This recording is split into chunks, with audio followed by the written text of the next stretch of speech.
Hey guys, it's Dr. George Forgan-Smith here, and I just wanted to apologise for not being able to attend the event this weekend. But I hope that I'm able to share some really good information, in particular about video, which, I don't know, I just happen to be doing right now. So guys, I just want to show you a couple of really cool things that you can do with video and why I use video. As you can see here, the production studio was actually very straightforward. It's 3 lights. 2 lights behind me, which are actually lighting a plain white wall, and I've got an additional light that's lighting the front of me. So it's very, very straightforward, but the good news is that's only if you really want to do a professional looking video. If you want to do something simple, just do something as easy as grabbing your smartphone. This is a Samsung Galaxy 5S and it has a fantastic video quality and I'm very, very happy with it. You can get a stand like this one so you can actually use it at work very, very simply. Things that I like to use video for is tasks that I do on a very frequent basis. Say for example, the simple task of using a Symbicort inhaler. It's actually a little bit tricky, and for that reason I created a video to show to my patients, and I'll just show it to you now. I just wanted to show you this medication that I've prescribed for you. This is how to use it. It comes in a small container, a bit like a rocket ship. Now to use it, you need to twist off the top, and this is what it looks like on the inside. There's a small window there, and that shows how much medicine is left inside the container. Now to use it, there's a big red disc at the bottom. All you need to do is grab the disc, twist it all the way to one side, and then turn it back until it goes click. Don't turn it upside down because the medicine could fall out. Now to use it, your teeth go here and your lips go here. All you need to do is big breath in, blow it all out, teeth, lips, inhale a nice deep breath. Then all you have to do is hold your breath for 5 seconds and then gently exhale. It's best to wash your mouth out after you've finished. As you can see from the video, it's very straightforward, and the good news is if the patient doesn't get it, I just email them the link to YouTube and it makes it a heck of a lot easier for me.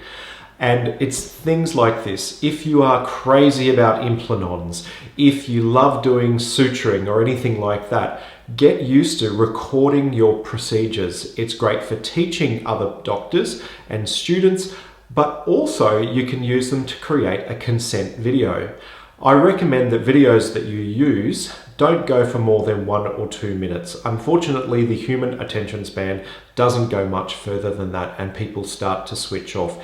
Make them short, make them snappy, and that will enable your patients to stay engaged with what they're doing. If they're watching a video that's teaching consent, then it's actually very, very easy from that point forward. You can be setting up the procedure trays and get all of that stuff done.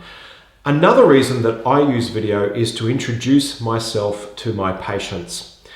There is good evidence that shows that if a person is going to sue their doctor, they will make that decision within the first 15 seconds. They go, okay, I don't really like this doctor. If it goes wrong, I'll be perfectly happy to sue them. So why not make the first 15 seconds a video that they found on YouTube? So they might be searching for, plastic surgeon Melbourne, plastic surgeon Brisbane, or in my case, gay doctor Melbourne, and one of my videos will invariably pop up. I'm very difficult to avoid. And the thing is that watching that video, I've already got an engagement with the patient. They know me, they have a sense of who I am, and a sense of whether or not they like me. If they don't like me, they don't come, which is great for me because it gets rid of patients that are annoying and potentially litigious, but also it ensures that the patients who do come to me already feel like they've got a connection and an engagement with me, and it enables them to start a little bit further down the track of engagement with a doctor. And I recommend this for all doctors. Your website for your medical practice should have video on there, and if you can encourage your doctors to get in front of a camera, please, please, please get your doctors in front of a camera so people can know that they're seeing real people. The other thing is that if you have video on the site, it shows a stability. It's not one of these practices that is constantly churning through the doctors. Practices that churn through the doctors can't even have the time to keep up to date with who's on their website. So that's another key point. If you are concerned about the expense of setting up video cameras and studios, I don't want you to get too alarmed. As I said, a smartphone is a fantastic video tool, and to be honest, a lot of smartphones have better cameras in them than some of the cameras that I have here at home, and I frequently will use a smartphone for that. Sometimes if a patient sends me an email and it's a little bit of a difficult one to do, I'll get my phone out and just record a quick video, blah, blah, blah, blah, blah. This is what I think you should be thinking about, and I'd love you to come in and have another appointment. And then you just email them that video, and that makes life a heck of a lot easier. So you don't have to have production quality. If you're trying to sell yourself, then sure, go for production quality. But if you're just doing simple interactions, simple things like that, you don't need production quality video. If you are so concerned about your face being in a public sphere, one thing that you can do is create a PowerPoint presentation. And all you have to do is create the PowerPoint, and then you get some software. Ones that I recommend is Camtasia, or if you're on a Mac, I Show You. And what you can actually do is set up the PowerPoint presentation, talk to your computer while you videotape the whole thing. So all that they will see is the PowerPoint presentation on their screen and you talking. Most computers have really good microphones, so that will make life a heck of a lot easier. And again, you're creating a level of interaction with your patients. It's not quite as personal as a talking head video like the one I'm doing now. However, if you are worried about, privacy and things like that, this can be a good option as well. As a bit of a case study, I wanted to show you through a website that I created 3 months ago. In Melbourne, the rapid HIV test was recently released, and I got very excited. I look after a lot of gay men, so I thought having rapid HIV testing as part of my treatment was a good service for the community, and I decided that that's the way that I would go. In preparation for the rapid HIV test, I created a website, and that website is called melbournerapidhivtests.com.au, and this is what it looks like. It's a very simple website. There's not a whole lot to it. It's only got 8 pages. Each of the pages is what I call an FAQ style, or a frequently asked question that I have experienced. How did I know what the questions were? I've been working with gay men long enough that I know the common questions when it comes to HIV testing. Another section you should create is a should ask question. So some questions that people may not ask or may be too afraid to ask, now's a good time to answer them as well.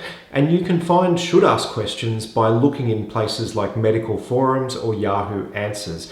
They are places where people feel a little bit more confident to ask questions that they might be embarrassed talking to their doctor about. Gather those together, 4 or 5 frequently asked questions, 4 or 5 should ask questions is a fantastic start. The next tip is to answer the questions. In my rapid HIV test site, I've got 8 questions that I answer, and I did that just doing the exact same process that I'm doing now.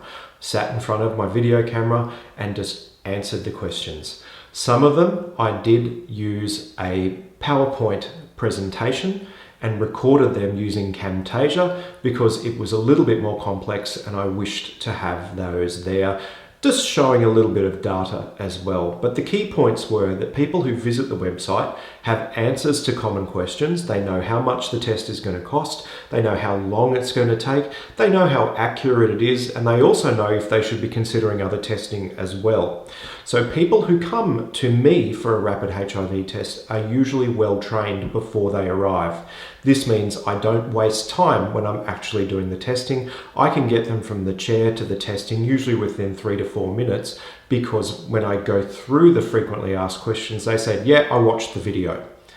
That's also a good key to know that I now know that this website attracts about 500 to 600 hits every month. Of those hits, around about 400 actually come from Melbourne, my target area. And then from there, what I've done is I've had a look over each month and found how many people actually come to get a rapid HIV test. The conversion rate is around about 10%. And I don't know if you've ever worked in sales, but a 10% conversion rate from a website to purchasing a product, i.e. a rapid HIV test, is a very, very good hit rate. The other thing is that the website took me about a weekend to create. One afternoon I sat down and created the videos, probably about 2 hours to edit the videos and put them up onto YouTube, and then a day just creating the website, creating the logistics of it and putting all of the videos in there.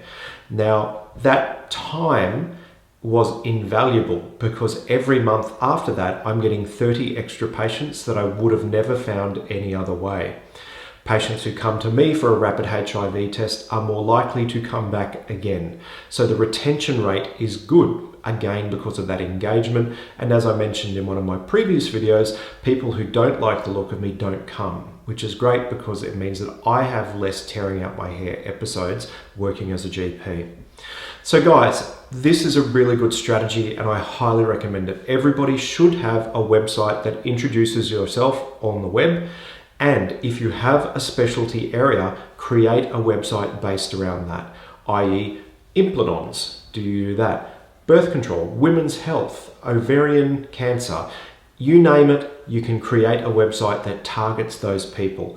If you would like to learn more about how I do this, I would love to be able to help you, and you can contact me using the email address that I'm putting up on the screen now.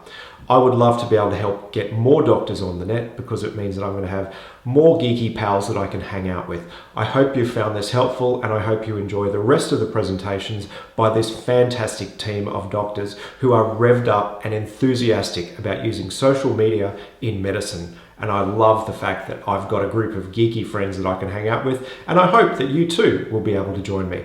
Have a fantastic day. Check you later. Dr. George Forgan-Smith, the Healthy Bear, aka Melbourne Rapid HIV Test, aka your website online. It just goes on and on. It's silly the amount of stuff you can make, but damn, it's a heck of a lot of fun. Have a great day. See you guys.